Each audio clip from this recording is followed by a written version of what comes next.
আলোচনার টপিক হচ্ছে let's nourish our hearts with the remembrance of Allah সুবহানাহু ওয়া তাআলা। অর্থাৎ আল্লাহ সুবহানাহু ওয়া তাআলার স্মরণ বা জিকিরের মধ্য দিয়ে আমাদের হৃদয়কে উজ্জীবিত করা, প্রাণবন্ত করা, আমাদের হৃদয়টাকে পলিশ করা। কিভাবে আমরা এটা করতে পারি, এই টপিকের উপর কিছু আলোকপাত আমরা করবো ইনশাআল্লাহ।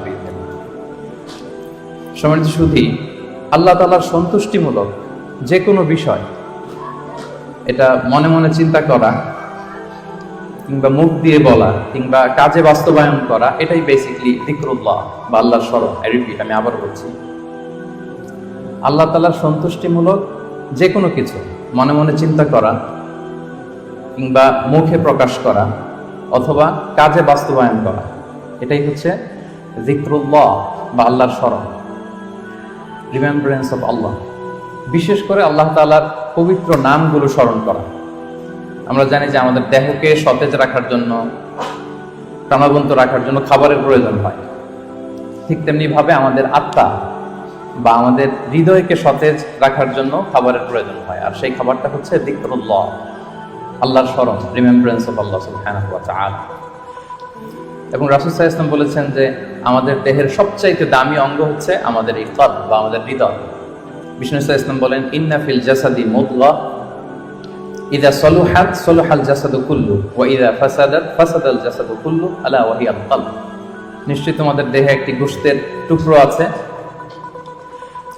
এই গোশতের টুকরোটা যদি ভালো হয় পুরো দেহটা ভালো হয়, আর এটা যদি নষ্ট হয়ে যায় পুরো দেহটা নষ্ট হয়ে যায়, আর সেটা হচ্ছে কলব বা অন্তর বা হৃদয়।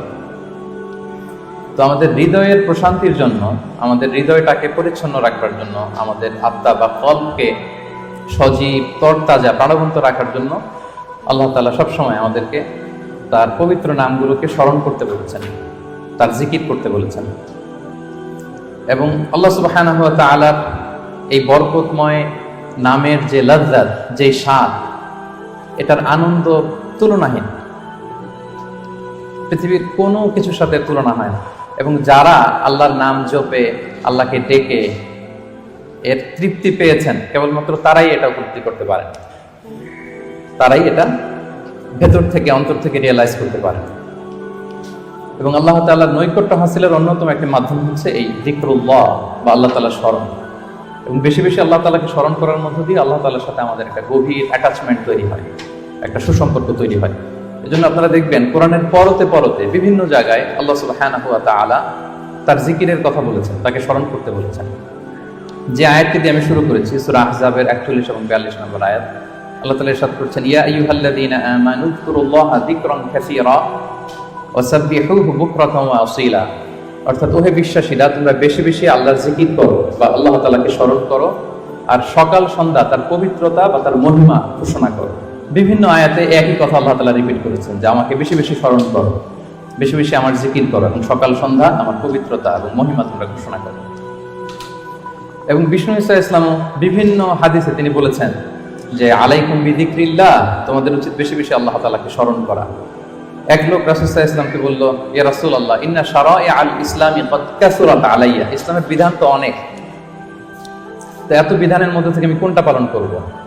ফাআখবিরনি বিশাইইন আতাশাব্বাসু বিহি, আপনি একটা আমাকে বলে দেন যেটা আমি আঁকড়ে ধরে থাকি, সবসময় করবো এটা, এরকম একটা বলেন। তখন রাসূল সাল্লাল্লাহু আলাইহি ওয়াসাল্লাম বললেন যে লা ইয়াযহালু লিসানুকা রাতাবান মিন যিকরিল্লাহ, তুমি যদি একটা সাজেশন চাও তাহলে আমি বলবো যে তোমার জিহ্বাটা যেন সবসময় আল্লাহর জিকিরে সিক্ত থাকে। সবসময় তোমার জিহ্বাকে, তোমার লিসানকে, তোমার জবানকে আল্লাহর জিকির দিয়ে তুমি সিক্ত রাখো। Always keep your tongue moist with the remembrance of Allah subhanahu wa ta'ala, আল্লাহর জিকিরে, আল্লাহর স্মরণে তোমার জিহ্বাটাকে সিক্ত রাখো। তো তার মানে কোরআনের এই আয়াত এবং রাসূল সাল্লাল্লাহু আলাইহি ওয়াসাল্লামের মুখনিসৃত হাদিস থেকে আমরা বুঝতে পারলাম যে আমাদের সবসময় আল্লাহ তাআলাকে খুব বেশি বেশি স্মরণ করা উচিত। এবং এই যে শব্দটা যিকরুল্লাহ বা আল্লাহর স্মরণ, এই জিকির শব্দটা কোরআনে বিভিন্ন অর্থে এসেছে। কখনো কখনো এটা সালাত অর্থে এসেছে, যেমন আল্লাহ তাআলা বলছেন, ইদা নুদিয়া লিস-সালাতি মিন ইয়াউমিল জুমআতি ফাসআউ ইলা যিকরিল্লাহ, জুমার আজান যখন হয় তখন তোমরা আল্লাহর জিকিরের দিকে ধাবিত হও। তো এখানে জিকির দ্বারা উদ্দেশ্য হচ্ছে জুমার সালাতের দিকে ধাবিত হও।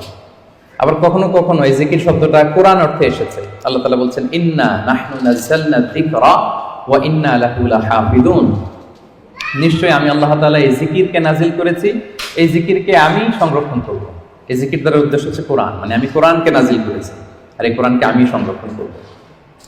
আবার কখনো এই জিকির আল্লাহর আইন বা আল্লাহর বিধান অর্থে কোরআনে এসেছে। আল্লাহ তাআলা বলছেন, ওয়ামান আ'রাদা আন যিকরি ফাইন্না লাহু মাঈশাতান দানকা। যে ব্যক্তি আমি আল্লাহর আইন বা বিধান থেকে মুখ ফিরিয়ে নেয়, তাকে আমি তার জীবনটাকে আমি কঠিন করে দেব, সংকীর্ণ জীবিকা আমি তাকে দান করব, এবং কিয়ামতের দিন ওয়া নাহশুরুহু ইয়াওমাল কিয়ামাতি আ'মা, তাকে অন্ধ করে আমি কিয়ামতের দিন উত্থিত করব। আবার কখনো কখনো এই জিকির শব্দটা কোরআনে ইলম বা নলেজ কে রিপ্রেজেন্ট করতে এসেছে। যেমন আল্লাহ তাআলা ইরশাদ করছেন, ফাসআলু আহলা যিকরি ইন কুনতুম লা তা'লামুন। তোমরা যদি কিছু না জানো তাহলে আহলে জিকিরকে জিজ্ঞেস করে জেনে নাও। তো এই আহলে জিকির দ্বারা উদ্দেশ্য কি? আহলুল ইলম, মানে যার কোরআন সুন্নাহর জ্ঞান আছে। আবার পাশাপাশি জিকির বলতে আল্লাহর স্মরণও বোঝায়, সিম্পলি আল্লাহ তাআলাকে স্মরণ করা।